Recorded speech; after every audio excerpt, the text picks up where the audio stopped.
aujourd'hui réunis à cause de la dégradation de notre système de santé. Étant plus jeune, je n'entendais que du bien de notre système de santé. Maintenant, j'assiste à la dégradation, à la diminution de moyens techniques, de personnel, à un turnover au niveau des médecins, un épuisement de tout le personnel hospitalier. Je crois que des médecins voulaient intervenir, je ne sais pas s'ils sont là. Non? Je sais pas. Un peu de médecins. Donc, vas-y. Le drame social, politique et écologique que nous traversons n'a pas seulement comme origine une pandémie mondiale, mais bien la destruction de notre système de santé et de protection sociale depuis des années. Le gouvernement de tous bords, les gouvernements de tous bords nous expliquent depuis des années que la santé et le social coûtent cher. Donc depuis des années, ils nous inventent des plans d'économie qui à chaque fois coûtent des milliards et nous maintiennent dans le fond et nous empêchent de vivre et de travailler dans de bonnes conditions. Les coups de com', les pseudo-constatations sur les coûts de notre système de santé durent depuis bien trop longtemps. Les mensonges de tous ces gouvernements sont affligeants. Maintenant, le gouvernement nous a sorti une nouvelle solution, le Ségur de la santé. À quoi devons-nous nous attendre? Entre-temps, nous avons eu le droit à une jolie médaille. Super.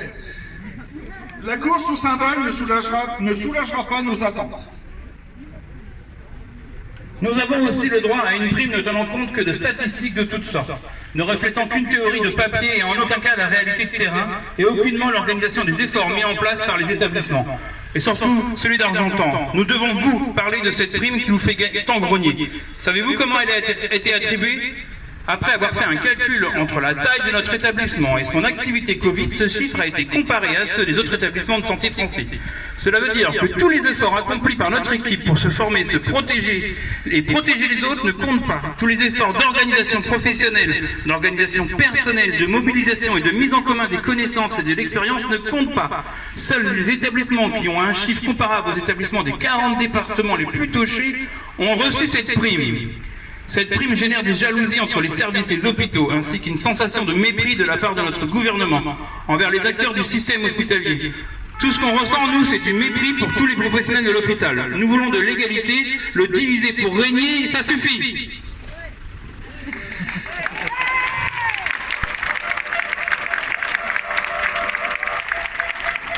Alors vous pensez bien que nous, vos représentants syndicaux, on ne va pas s'arrêter là.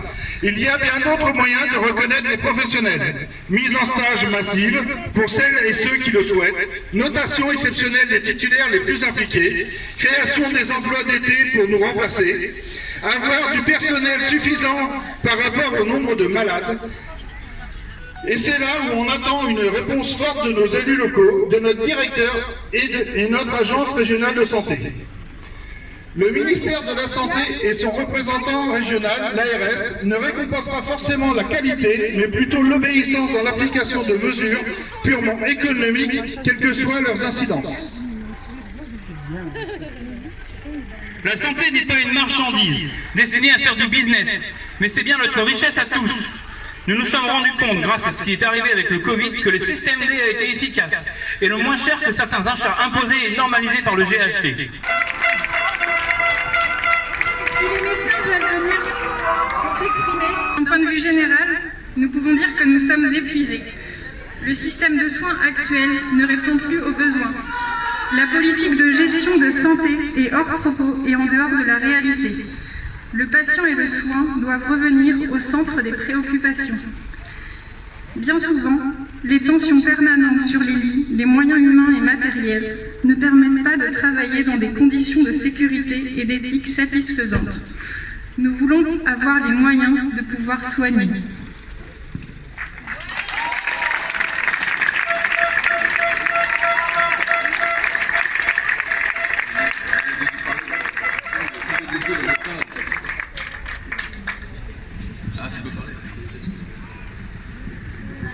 Ce qui est important, en tout cas sur Argentan, c'est de pouvoir pérenniser en fait cette activité médicale. Actuellement, effectivement, on manque de médecins sur l'établissement pour pouvoir assurer un suivi global et de qualité. Il faut absolument arriver à fidéliser ces médecins sur cet établissement, mais dans tous les établissements en fait de santé, puisque sur toute la France, je pense qu'on a des difficultés de recrutement et encore plus dans nos territoires ruraux.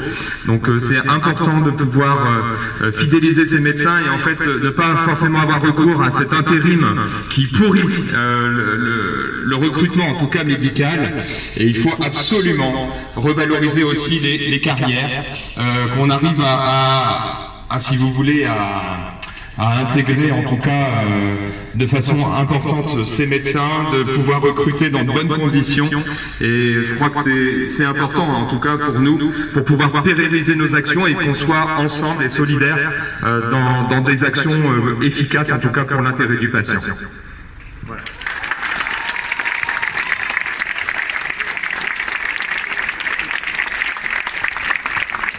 Juste rajouter qu'il y a une grosse distorsion, en tout cas, entre les médecins du public et les médecins qui font des vacations, en tout cas, sur l'établissement. Et ça coûte énormément cher à l'établissement. Et ça, c'est une décision politique, en tout cas, d'arrêter cet intérim qui pourrit, en tout cas, économiquement, la santé des établissements et des autres médecins. Voilà, merci. Merci. D'autres interventions?